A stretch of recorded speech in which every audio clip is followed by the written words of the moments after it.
European Commission has launched several instruments for the decarbonization targets established by 2030, and hydrogen is a key element. So today's session we have discussed about what are the challenges that we have to face in the very short term in order to accelerate implementation of the renewable hydrogen. Renewable energy is the electrification is the first way to pursue to decarbonize all the sectors that can be electrified.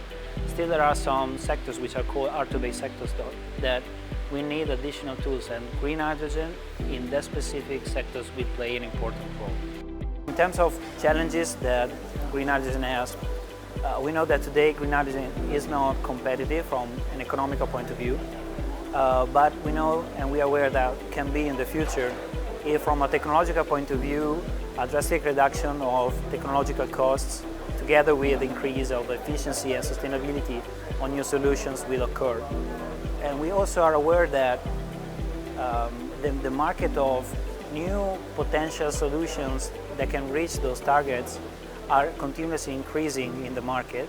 So the opportunity is to find a way to help them scale to industrial level, to the commercialization level, so we can rely on new technologies that will drive the cost down and help us in decarbonize our societies.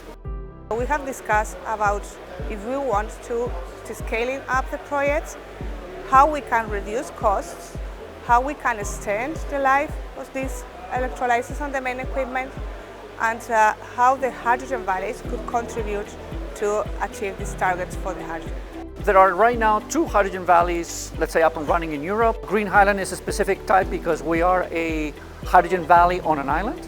It's really necessary to make sure that you have the good leadership from the private sector, and at the same time a good level of public support from the authorities. To make sure that you have the entire value chain from production of green electricity all the way to its final uses. And you have to make sure that the demand is well anchored.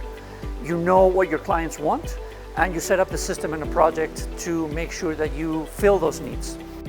At EPRI, we're collaborating in several projects, in programs and initiatives, as for example the Renewable hydrogen project that we are launching in Europe. So in this project, we have included most of the challenges that we have already discussed today, how we can optimize the renewable resources to hydrogen production, how we can scale up facilities from some megawatts to 102 megawatts, how we can extend the lifetime of these electrolyzers, and aspects regarding, for example, the performance and the degradation.